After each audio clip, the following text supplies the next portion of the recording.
like raise your hand, folks, okay? Or you can put in the chat, but try to raise your hand if there's something in your life that you wish you didn't do, but you still do anyway. Maybe it's a reaction that you have. Maybe you get anxious in certain situations. Maybe it's a behavior that you do, like you're eating candy, you don't want to eat candy, or you overeat, or you blow off the gym. You want to go to the gym, but you're not going to the gym, right? Think about how, we've all got stuff like that, right? Where like we wish it could be different, and we say it's going to be different, and we know what to do. We know what we should do differently. We've already decided it, and it's super obvious, and we just can't get ourselves to do it. Like go to the gym more regularly. Why is that? What's driving that? What causes that? At least with a little bit of NLP, you go, hey, maybe I can improve that situation. But let's first understand what's causing that in the first place, okay? And that is the number one biological goal of our nervous system, okay? Now, this is explained in great detail in a book called, let's see if I have it here. I know I have it here somewhere, but I'll find it and show it to you. But this concept I'm about to go over is described in detail in a book called The Pleasure Trap by Dr. Alan Goldhamer, okay? And Doug Lisle. And it's a wonderful book, and it's called The Pleasure Trap. And according to them, the number one biological goal of our nervous system is simple, folks. It's survival. The number one, you got to realize social instincts have been with us about 70,000 years, okay? But your animal instincts have been with you since the dawn of time, and they override and they win out over social instincts every single day, all day long. They rule out over everything, okay? They rule out over everything. Our number one biological goal of our nervous system, and of any animal, is to survive long enough to procreate and keep life going. That is our number one biological drive, our number one biological goal. It's to stay alive long enough to reproduce and keep life going. And because of that, because that is our number one goal of our nervous system, whether we like it or not, okay? And here's what's odd about this too. Like, I've got two kids, right?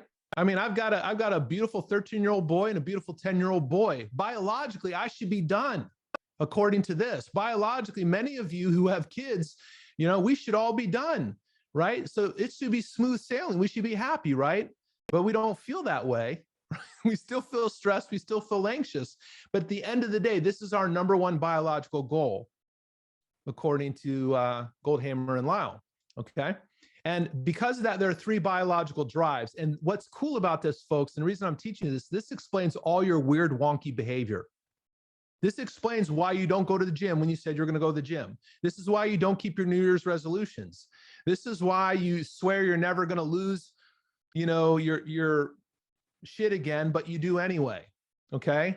This explains why you go against your best wishes over and over and over again, because there are three biological drives that are driving all of us and everyone you meet and everyone you're going to ever influence. So you must know this to be able to influence people, and you must know this to be able to work with yourself effectively. The first biological drive is the desire to avoid pain. Anything we perceive as painful.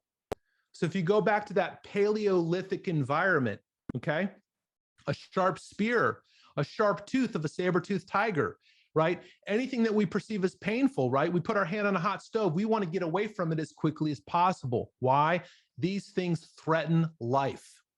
They threaten life. They threaten our survival, okay? And that is our number one biological drive, is to survive, to stay alive. So we will do anything we can to avoid pain, or what we perceive as painful, okay? And we must avoid pain long enough to stay alive and fulfill our biological purpose of recreate and keep life going, okay? Number two, what's our number two biological drive? Seek pleasure, right? Why does Mrs. Jones eat the potato chips instead of the baked potato, right? Is it that she's lazy? Is it that she's weak-willed? Is that she's just like her mother? All these stories we put upon people. Why is it, right? It's because there's only two things that bring intense pleasure in a natural environment, folks. There's only two things. We don't have TikTok. We don't have Instagram, right? We don't have Amazon, buy it now, overnight shipping in a Paleolithic environment. We've only got two things that bring an intense feeling of pleasure, and that is food and sex. That's it. Why is that? Why is that wired into our nervous system? Because that's a requirement to survive. Those are the two things we must risk our life for in our original environment to survive.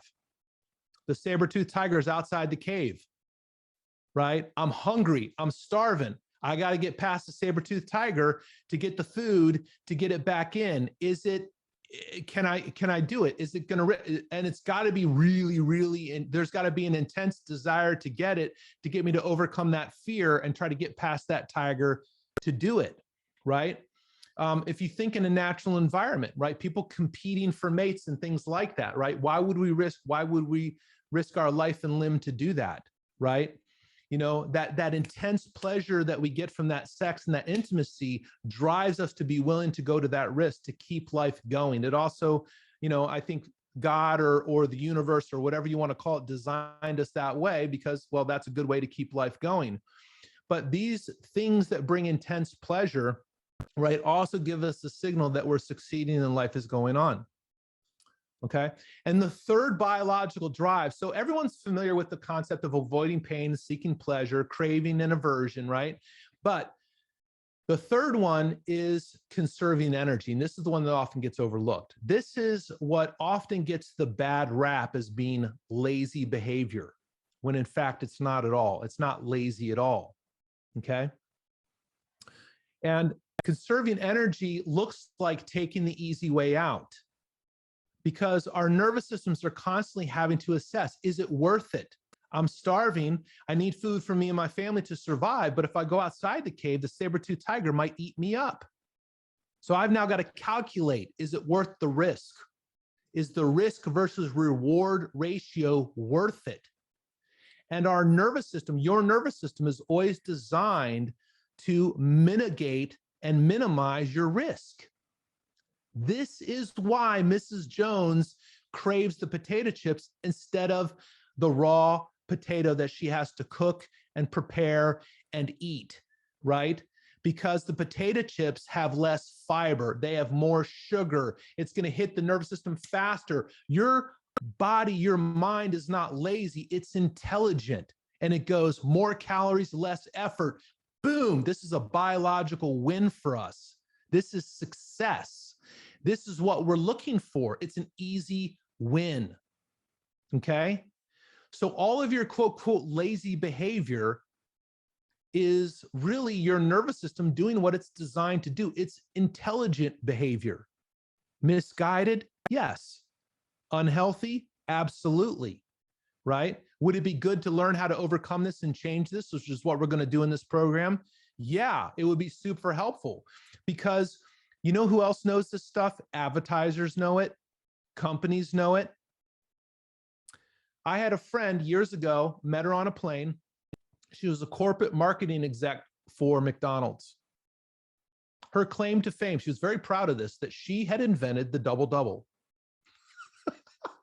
The cheeseburger with 2 patties in it, right? That was her claim to fame, okay? So I'll take structure of upset. She can have the double-double, but, right? And, when I asked her about it, and I was really curious about this, she said, you know what? We had to come up with 22 versions of it. There's 22 versions of the double-double. And I said, I'm really curious. Tell me, how did you decide which version was the best one? And she goes, oh, it's simple. There's only one criteria McDonald's uses. They go, they make 22 versions. They'll make 20, 30 versions of every food they eat or every food they make.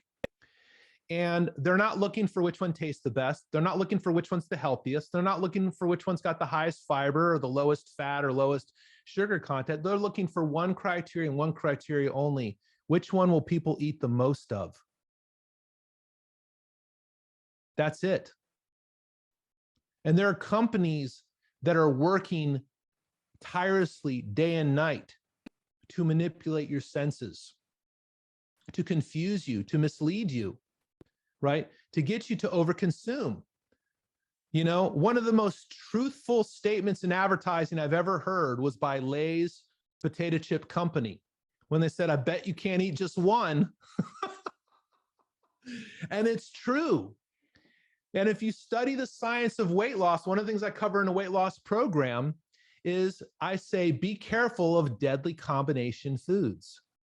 A deadly combo food is a food that's high in fat and high in carbohydrate together. Because if you think about all the foods that you know make you fat, that you know will make you overweight: cookies, ice cream, pizzas, cakes, right? French fries. And people, they call them bad carbs. They're not. If you look at the calorie-nutrient ratio of these foods, they're 50% fat and they're 50% carbohydrate. These foods jack your blood sugar. It's a predictable biological response. They jack your blood sugar, which sends a signal to your brain, eat more. Because in a natural environment, when the animal's blood sugar gets out of whack, its only natural solution is eat. That's a sign they need to eat. And so companies know this. And so that's why they sell you foods that are 50% fat, 50% carbohydrate, because that gets you to eat the most. When we put together our weight loss program, we studied experts in gaining fat, sumo wrestlers, right? If you want to learn how to lose weight, study sumo wrestlers. These are people that are experts in gaining fat. They're experts at putting fat on their body. Guess what sumo wrestlers eat? Their traditional sumo wrestler meal is white rice with a lot of sugar in it and the fattiest meat they can find, extra oily. And the meal, if you look at the calorie-nutrient ratio of the sumo wrestler traditional meal, it's 50% fat, 50% carbohydrate, which is designed to trigger your nervous system to overconsume as much as possible. Okay? So these three biological drives are everywhere. And this is what leads us off the path of what we decided we were going to do. We're always trying to avoid pain. We're always trying to seek pleasure. We're always trying to take the easy way out. Okay, but don't ever call yourself lazy again. Call yourself intelligent, albeit maybe slightly misled by the advertising, but that's really what's driving us. Okay, any questions about this? This is really, really important. Okay. Now, here's where NLP can save the day, okay? You can't get away from these biological drives, folks. It's not going to happen. Can you see now, understand these biological drives, why your brain goes, I'm not going to go to the gym today? What's the point? What's difference is it really going to make? You know, I'm 30 pounds overweight. If I go to the gym, I'm not going to really see any difference. I'm not going to really, you know, feel any different. It's going to be really tiring. It's going to be exhausting. I've already had a long day. I really just want to relax and sit on the couch, right? Because your nervous system, right, doesn't want to make the risk. It wants to keep it easy. Okay? This will explain why you do impulsive shopping, why people make impulse purchases, right? Why people overreact, right? Because they're seeking pleasure. Okay. Now, next thing here is there's 4 chemicals that rule us. And this might be where we need to kind of end today. But the 4 chemicals that rule us, I'm not going to go deep into this, but I'm going to show you the one that we're going to be focusing on during this program. Okay. There's endorphins. Okay. Endorphins help us ignore pain and keep on pushing, right? For those of you ladies who have been pregnant before, you know, you turn into Superwoman right around labor because you got lots of endorphins cranking through, right? The second chemical that rules us is dopamine, and this is the one we're going to be focused on. Dopamine is our center for intense pleasure.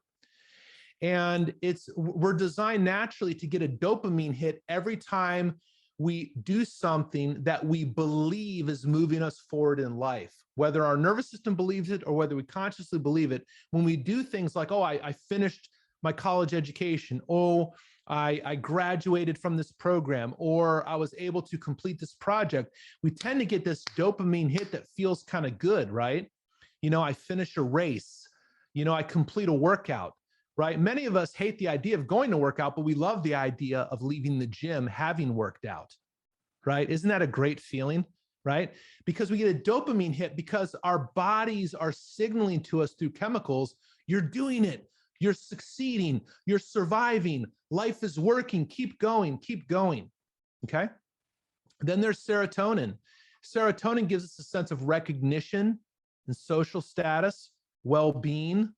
And then there's oxytocin, right? And this is how mothers bond to their young ones and things like this, feeling of love and peace and calm. But the one we're going to be focused on, folks, is the dopamine, okay? The dopamine. This is what's leading us, right? And so we're always, anything where you get an intense dopamine cascade, right? Where you're getting a lot of dopamine, that's what we want to keep doing. That's why you'll find yourself scrolling through social media, looking for that next dopamine hit, like a drug addict looking for a fix. That's why you'll watch TV, right? You get a little bit of dopamine from it. That's why you want to eat the junk food. You want to eat the desserts. It excites you, right? It gives you that dopamine hit, which gives your body the false signal that we are succeeding and life is moving forward and we're getting somewhere. Okay.